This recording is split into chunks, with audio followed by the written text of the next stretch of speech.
हाँ जी, नमस्कार फ्रेंड्स। सुधार एजुकेटर के यूट्यूब प्लेटफॉर्म पर एक बार फिर से आपका स्वागत है। तो आज जैसे कि मैंने बताया था सुबह वाले लेक्चर के अंदर भी, आज हम भारत के जो अंतर्राष्ट्रीय हवाई अड्डे हैं वो भी करने वाले हैं और वो भी ट्रिक्स के साथ करेंगे। ठीक है। तो ये जो हवाई अड्डे हैं इन पे काफ़ी ज़्यादा क्वेश्चन आते हैं और ज़्यादा वो रिलेटेड होते हैं करंट से, जो करंट अफेयर आते हैं ना उनसे ज़्यादा रिलेटेड होते हैं। उसमें कई बार डायरेक्ट पूछ लिया जाता है भी इंदिरा गांधी अंतर्राष्ट्रीय विमान क्षेत्र जो है वो कहाँ पड़ता है। ठीक है, ऑप्शन दिए होते हैं दिल्ली, मुंबई, चेन्नई, कोलकाता, जो भी है। तो ये फ्री के एक नंबर होते हैं, सिंपल से हैं और बहुत ही आसानी से याद होते हैं। मैं आपको ट्रिक्स के साथ पूरा का पूरा याद करवा दूंगा। जो मैं बोल रहा हूँ अगर आप उस पर ध्यान देंगे तो आसानी से आपको ये याद हो जाएगा। ये मेरा वादा है। ठीक है। तो चलिए, ज़्यादा टाइम ना गवाते हुए हम स्टार्ट करते हैं भारत के जो अंतर्राष्ट्रीय हवाई अड्डे हैं उनके बारे में। ओके।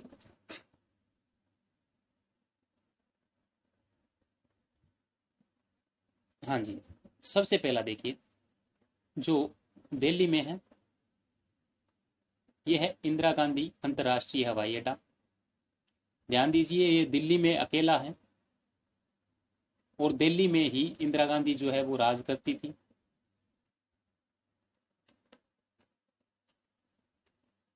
काफी स्ट्रॉन्ग पीएम थी अपने टाइम की, बहुत ज्यादा स्ट्रॉन्ग। इतनी पॉपुलैरिटी जितनी आज नरेंद्र मोदी जी की है उतनी उस समय उनकी थी। ठीक है। तो ये तो आपको बड़ी आसानी से याद रहेगा। अभी दिल्ली में सबसे पहले राज जो किसी लेडी ने किया था वो इंदिरा गांधी थी। ठीक है। और उन्हीं के नाम पर इंदिरा गांधी अंतर्राष्ट्रीय विमान क्षेत्र वहां पर है। चलिए अब मुंबई की बात कर लेते हैं। मुंबई मराठाओं की धरती रही है। मराठाओं की धरती है मुंबई। ठीक है ना जी।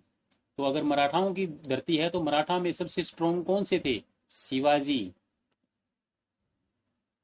शिवाजी हमारे थे, मराठाओं में सबसे स्ट्रोंग थे वो। ठीक है। तो उन्हीं के नाम पर मुंबई के अंदर क्या बनाया गया? छत्रपति शिवाजी अंतरराष्ट्रीय विमान क्षेत्र बनाया गया। होप सो आपको ये भी याद रहेगा। दिल्ली में इंदिरा गांधी जी का राज था जो कि वहां पर बहुत ज्यादा ताकतवर थी। मुंबई में शिवाजी राजे का राज था जो कि वहां पर बहुत ज्यादा ताकतवर थे। चलिए, तो चेन्नई का जो अंतर्राष्ट्रीय हवाई अड्डा है उसको नाम नहीं दिया गया, उसे हम चेन्नई अंतर्राष्ट्रीय विमान क्षेत्र ही कहते हैं। ठीक है। होप सो आपको ये भी याद रहेगा क्योंकि चेन्नई का तो चेन्नई का नाम से ही है। नेक्स्ट चलते हैं जी, कोलकाता। हाँ जी, कोलकाता के बारे में बात कर लेते हैं। नेताजी सुभाष चंद्र बोस, ध्यान दीजिएगा। नेताजी सुभाष चंद्र बोस जो पढ़ाई कर रहे थे वो कोलकाता यूनिवर्सिटी से कर रहे थे। ध्यान से सुनना मैंने क्या बात कह रही हूँ, बहुत ही अच्छी कहानी है ये। कोलकाता यूनिवर्सिटी से।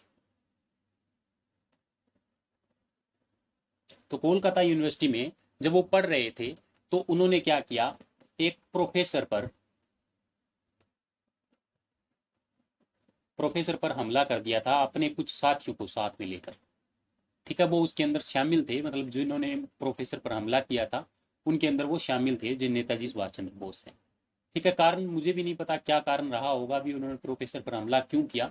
तो जिसके कारण उन्हें कोलकाता यूनिवर्सिटी से क्या कर दिया गया था, रेस्टिकेट कर दिया गया। ठीक है, रेस्टिकेट कर दिया गया था। आपको ये कहानी अच्छे से याद रहेगी। तो इस कहानी के माध्यम से ही आपको याद रखना है कि कोलकाता के अंदर जो अंतर्राष्ट्रीय विमान क्षेत्र है वो किसके नाम पे रखा गया है? नेताजी सुभाष चंद्र बोस के नाम से। होप सो ये भी आपको याद रहेगा। ठीक है। इस कहानी के माध्यम से आपको इसे याद रखना है भी, कोलकाता यूनिवर्सिटी में जो सुभाष चंद्र बोस उस वक्त पढ़ाई कर रहे थे और उन्होंने किसी प्रोफेसर के अंदर जो हमला हुआ था उसके अंदर वो शामिल थे, जिसकी वजह से उन्हें कोलकाता से रेस्टिकेट कर दिया गया था। बाद में वहीं कोलकाता पर आज जो अंतर्राष्ट्रीय विमान क्षेत्र है उसको उन्हीं के नाम पर बनाया गया है। चलिए बेंगलोर की बात करते हैं। बेंगलुरु के अंदर है कैंप गोडवा अंतर्राष्ट्रीय विमान क्षेत्र। ठीक है। तो सबसे पहले तो हम कैंप गोबड़ा की बात कर लेते हैं। कैंप गोबड़ा जो थे वो एक कबीले के सरदार थे। कबीले के सरदार थे। ठीक है। और ये अपने टाइम में बहुत ज्यादा ताकतवर थे। और बेंगलुरु जो है उसको बसाने का जो श्रेय है वो किसी को जाता है? कैंप गोवड़ा को जाता है। बेंगलुरु को किसने बसाया था? कैंप गोवड़ा ने ही बसाया था। ठीक है। और ये बेंगलुरु कर्नाटका की क्या है, राजधानी भी है। ठीक है, होप सो आपको ये याद रहेगा। कैसे कर्नाटका, कैसे कैंप गोवड़ा, और ये है कहाँ पर, बेंगलुरु, उसकी राजधानी में। क्यों? क्योंकि कैंप गोवड़ा ने ही बेंगलुरु को बसाया था। इस कहानी से आप ये जो है याद रख सकते हैं आसानी से। ठीक है, चलिए अब बात करते हैं हमारे नेक्स्ट पीएम, जो कि राजीव गांधी जी हैं। और ये बहुत ज़्यादा स्ट्रॉन्ग पीएम थे अपने टाइम में, और इन्होंने ही सबसे पहले कंप्यूटर लेके आए थे। कंप्यूटर भारत में सबसे पहले कौन लेके आए थे, राजीव गांधी जी। और कहाँ लेके आए थे, हैदराबाद में। कहाँ लेके आए थे जी, हैदराबाद में। और हैदराबाद को ही ट्री सिटी ऑफ वर्ल्ड कहा जाता है, tree city of world, tree city of world. ठीक है ना जी, इस तरह से आप इसको याद रखेंगे कि सबसे पहले कंप्यूटर कौन लेके आया था, राजीव गांधी जी। और कहाँ लेके आए थे, हैदराबाद में। और उसी को ही, हैदराबाद को इस बार tree city of the world कहा गया है। ये करंट का काफी इंपॉर्टेंट क्वेश्चन है और पूछा जा सकता है, याद रखिएगा। चलिए जी, अब बात करते हैं हम रांची। रांची में, रांची से हमारे एक बहुत बड़े खिलाड़ी रहे हैं, एम एस धोनी, जो कि अब टीम इंडिया के क्या है, मेंटर। और इन्होंने इस बार आईपीएल जीता है, और कौन से टाइम में जीता है, फोर्थ टाइम जीत लिया है इन्होंने। 4 बार आईपीएल जीतने वाले बन गए हैं वो। ठीक है ना, 4 बार इनके आईपीएल की ट्रॉफी जो है नाम हो गई है। अब बात करते हैं जी बिरसा मुंडा जी की। ठीक है, ध्यान दीजिएगा, जो हमारे बिरसा मुंडा जी थे,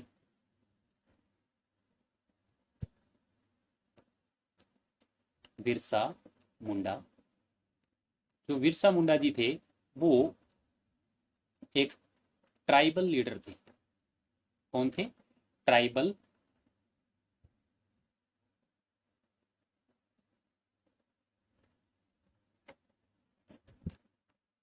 ट्राइबल लीडर थे।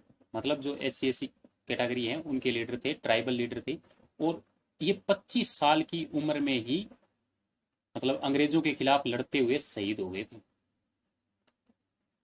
कहाँ पर, रांची में। रांची की जो जेल है, रांची जेल में ही उन्होंने अपनी शहादत दी थी, सिर्फ 25 साल की उम्र में। और ये बहुत ज्यादा फेमस थे, एक यंग लीडर थे। ठीक है, इनके नाम से ही हमें जो रांची के अंदर बिरसा मुंडा अंतरराष्ट्रीय विमान क्षेत्र बनाया गया है। रांची, रांची कहाँ है, झारखंड की क्या है, राजधानी है। होप सो इस कहानी से ही आपको ये जो अपना अंतरराष्ट्रीय विमान क्षेत्र है रांची के अंदर जो है वो याद रहेगा। हाँ जी, अहमदाबाद सरदार वल्लभ भाई पटेल बहुत आसानी से याद रहेगा। अभी सरदार वल्लभ भाई पटेल की जो मूर्ति बनाई गई थी, 3,000 करोड़ उसके ऊपर जो लागत आई थी, ठीक है, अहमदाबाद के अंदर ही बनाई गई है। और अहमदाबाद में ही अंतर्राष्ट्रीय विमान क्षेत्र है, जो कि सरदार वल्लभ भाई पटेल के नाम से है। और इस पे काफ़ी ज़्यादा जो चर्चा कर रहे थे भी, ये पैसा अस्पतालों पे लगना चाहिए था, ये वो जो भी चलता रहे। अब सरकार है, कुछ भी कर सकती है, उसके बारे में हम ज़्यादा नहीं कर रहे। ठीक है, क्योंकि राजनीति किसी के समझ में आने वाली चीज़ नहीं है। जब हम उस लेवल पे पहुंचेंगे तभी इसको समझ में आएंगे। ठीक है, वो कहाँ पैसा कब लगा रहे हैं। और हालांकि सरदार वल्लभ भाई पटेल एक बेहतरीन पर्सनैलिटी थे अपने टाइम के। ठीक है, तो मैं नहीं समझता कि ये अगर उनकी मूर्ति बना दी गई तो कोई बड़ी बात है। लोग वहां पे देखने आएंगे, पर्यटन जो आएगा उससे भी तो कमाई होने वाली है। तो ये कोई बात नहीं है, सरकार की अच्छी नीति थी, मैं अच्छी ही मानता हूँ। ठीक है, चलिए जयपुर की अगर बात करें तो जयपुर अंतर्राष्ट्रीय विमान क्षेत्र सिंपली याद रहेगा, जयपुर का जयपुर में ही है। तिरुवंत का त्रिवेंद्रम, त्रिवेंद्रम, इससे याद रहेगा। होप सो ये भी याद रहेगा बड़ी आसानी से। नेक्स्ट देखते हैं, हाँ जी, गोवा। गोवा का कैसे याद करेंगे, देखो गोवा है दामुलिन, दामुलिन में, कहा, दामुलिन। हाँ जी, गोवा की बात हम कर रहे थे, तो गोवा क्या है, दामुलिन में है। किसमें, दामुलिन। अब दामुलिन देखो, वास्को डी गामा का आपने नाम सुना होगा, वास्को डी गामा। ठीक है, जो ये वास्को डी गामा था, इसने अपना हेडक्वार्टर कहाँ बनाया था, दामुलिन में ही अपना हेडक्वार्टर बनाया था इसने। दामुलिन में अपना हेडक्वार्टर बनाया था। और जो इसकी गोवा की राजधानी है पणजी, पणजी से ये 25 किलोमीटर की दूरी पर स्थित है, जो दामुलिन है। और उसी दामुलिन पर अंतरराष्ट्रीय विमान क्षेत्र जो है गोवा में वो बनाया गया है। ठीक है ना जी, होप सो आपको ये भी याद रहेगा। कहानी के माध्यम से अगर हम कोई कोई चीज याद रखते हैं तो वो आसानी से याद रह जाती है। देखो गुवाहाटी की अगर बात करें तो गुवाहाटी गैसे गोपीनाथ बारदोलोई अंतरराष्ट्रीय विमान क्षेत्र, इसमें तो कुछ ज्यादा बताने की जरूरत ही नहीं है। गैसे गुवाहाटी, गैसे गोपीनाथ, आसानी से आपको याद हो जाएगा। हाँ जी, अब बात करते हैं हम अमृतसर। ठीक है, अमृतसर के अंदर क्या है, golden temple, golden temple, golden temple Amritsar में है। अब ध्यान दीजिएगा, जो अमृतसर है इसको बसाया किसने था, उसको बसाया था चौथे गुरु श्री रामदास जी ने। किसने, रामदास जी ने, श्री रामदास जी ने ही अमृतसर को बसाया था। ठीक है, और उन्हीं के नाम पर यहाँ पर अंतर्राष्ट्रीय विमान क्षेत्र जो अमृतसर के अंदर बनाया गया है, उसी को उन्हीं के नाम पर रखा गया है, क्योंकि अमृतसर की जो अमृतसर को जिसने बसाया था वो रामदास जी ही थे, तो उन्हीं के नाम पर अमृतसर में हमने ये जो गुरु रामदास जी अंतर्राष्ट्रीय विमान क्षेत्र को बनाया है। ठीक है, कोचीन का कोची ही अंतर्राष्ट्रीय विमान क्षेत्र है, आसानी से याद हो जाएगा। चलिए नेक्स्ट देख लीजिए। हाँ जी, वीर सावरकर के ऊपर काफी चर्चा होती है आजकल। ठीक है ना, जो वीर सावरकर थे एक हिंदूवादी नेता थे, वो हिंदू नेता थे, हिंदू लीडर थे। ठीक है, इनको काले पानी की सजा हुई थी, कहाँ की, काले पानी की, काले पानी की सजा। और काला पानी का जो जेल है वो है कहाँ, अंडमान निकोबार में। ठीक है, अगर अंडमान निकोबार में है तो वीर सावरकर को जहां पर शहीदी प्राप्त हुई थी उसी जगह पे हमने बना दिया वीर सावरकर अंतर्राष्ट्रीय विमान क्षेत्र। ठीक है, इनको काले पानी की सजा दे दी थी अंग्रेजों ने। कुछ लोगों का यह मानना है कि अगर जो वीर सावरकर थे अगर वो अंग्रेजों के साथ मिल जाते तो वो नेहरू की जगह पे प्रधानमंत्री होते, पर उन्होंने अपने धर्म को नहीं त्यागा, वो एक हिंदू लीडर थे, तो उसी के कारण उन्हें काले पानी की सजा हुई और वहीं पे उन्होंने अपना जो था बलिदान दे दिया था। मेरे ख्याल से आज़ादी के बाद इनका बलिदान हुआ था, आज़ादी मिलने के बाद। एक्चुअली पूरा मुझे भी ध्यान नहीं है, फिर भी इनकी कहानी जो है वो काफ़ी इंटरेस्टिंग रहती है। हर रोज़ जो ये अपने चैनल है रिपब्लिक भारत, इस पर डिबेट चलती रहती है वीर सावरकर के ऊपर। ठीक है ना, कुछ लोग उन्हें विपक्ष में जो है उनका मतलब विरोध करते हैं और जो बीजेपी वाले हैं वो उनके पक्ष में रहते हैं। अब सच्चाई क्या है किसी को नहीं पता, क्योंकि इतिहास में सच्चाई दब जाती है। क्या पता कौन सच्चा है कौन झूठा है, पर चलिए जो भी डिबेट कर रहे हैं, जो हमारे जो शहीद हुए हैं, हमें उनके तरफ सम्मान की ही भावना रखनी चाहिए। ठीक है ना, तो वो सम्मान के लायक हैं, चाहे वो हिंदू थे चाहे वो मुसलमान थे, जिन्होंने अपने लिए मतलब शहादत दी थी वो हमारे लिए सम्माननीय है। ठीक है, चलिए नेक्स्ट क्वेश्चन देख लेते हैं। कोझिकोड कालीकट अंतर्राष्ट्रीय, कैसे कोझिकोड कैसे कालीकट, आसानी से याद हो जाएगा। ठीक है जी, हाँ जी, भुवनेश्वर, बिजू पटनायक, उड़ीसा। ध्यान दीजिए जी, बिजू पटनायक के बारे में जान लीजिए। बिजू पटनायक 2 टाइम्स सीएम रहे हैं, 2 टाइम्स क्या रहे हैं, सीएम रहे हैं। ये एक बेहतरीन पॉलिटिशियन और एक बेहतरीन इंडस्ट्रियलिस्ट थे। ठीक है ना जी, ये इंडस्ट्रियलिस्ट थे, इनके काफी ज्यादा इंडस्ट्रीज लगाने में इनका बहुत बड़ा हाथ था बिजू पटनायक जी का। और भुवनेश्वर यानी कि उड़ीसा को मतलब आगे लेके आने में, उड़ीसा को जो सबसे पहले आगे कौन लेके आया था वो बिजू पटनायक जी थे। उन्हीं के नाम से यहाँ पर एक अंतर्राष्ट्रीय विमान क्षेत्र बनाया गया है, यानी कि इंटरनेशनल हवाई अड्डा इन्हीं के नाम पर बनाया गया है, बिजू पटनायक जी के। और बिजू पटनायक 2 बार 2 टाइम्स सीएम रह चुके हैं उड़ीसा के। आप ये याद रखिए, इस कहानी से आपको आसानी से याद आ जाएगा। हाँ जी, नेक्स्ट देखिए, बाबा साहेब अम्बेडकर जी। चलिए बाबा साहेब की बात हम कर लेते हैं। बाबा साहेब अम्बेडकर, इनको नागपुर अंतर्राष्ट्रीय विमान क्षेत्र में रखा गया, इसको ऐसे याद रखिए, बाबा नागा। ठीक है, नागा से नागपुर, नागपुर का जहां पर भी नाम आए तो हमें कंफर्म हो जाना है कि वो बाबा साहेब अम्बेडकर की ही बात कर रहे हैं। देखिए ये सिर्फ ट्रिक है, इसको ज्यादा सीरियसली नहीं लीजिएगा प्लीज। ठीक है, सिर्फ ट्रिक के माध्यम से जिस तरह से मैंने याद रखा है उस तरह से ही आपको मैं बता रहा हूँ।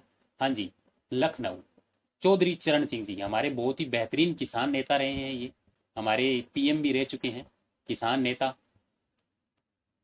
ये हमारे पीएम है। और ये एक ऐसे पीएम है जो कभी लोकसभा में नहीं गए, कभी भी ये लोकसभा में नहीं गए। ठीक है ना, ये तो ये एक लाख बार बुलाने पर भी, इसको ऐसे याद रखो, लाख बार बुलाने पर भी ये लोकसभा में नहीं गए थे, लाख से लखनऊ, ये याद आपको इस तरीके से रखना है। मैंने इसको इस तरह से याद रख रखा है। चलिए जी, नेक्स्ट बात करते हैं हमारे लाल बहादुर शास्त्री। लाल बहादुर शास्त्री जी की, जिनका जन्म 2 अक्टूबर को ही बनाया जाता है। हमारे जो राष्ट्रपिता है गांधी जी, उन्हीं के जन्मदिन पर ही इनका जन्म हुआ था, लाल बहादुर शास्त्री जी का।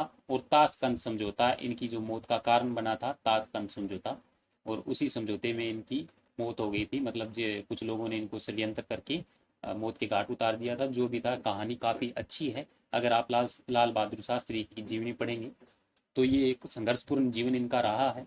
ठीक है। तो ये वाराणसी में इनके जो नाम पर लाल बहादुर शास्त्री अंतर्राष्ट्रीय विमान क्षेत्र बनाया गया। और वाराणसी क्या है, हमारे जो पीएम है मोदी जी, उनकी क्या है, कॉन्स्टिट्यूएंसी है। ये याद रखिएगा जी, कॉन्स्टिट्यूएंसी। ठीक है जी, उन्हीं के नाम पर। हाँ जी, मंगलोर अंतर्राष्ट्रीय विमान क्षेत्र, कोयम्बटूर अंतर्राष्ट्रीय विमान क्षेत्र, और तिरुपचाली में तिरुपचाली,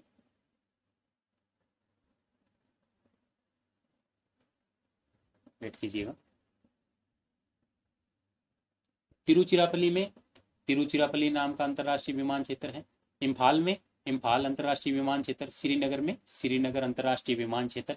इस तरह से जितने भी इंटरनेशनल इंपॉर्टेंट इंटरनेशनल जो पोर्ट हुए हैं वो मैंने आपको अच्छे से करवा दिए हैं, अच्छे से रटा दिए हैं, कहानी के माध्यम से आपको याद करवाया है। होप सो आप आगे से इनमें से जो भी क्वेश्चन बनेंगे वो नहीं भूलेंगे। ठीक है। ये एक फ्री का नंबर होता है जी, ये फ्री के मार्क्स हैं, इनको मत जाने दीजिए आप।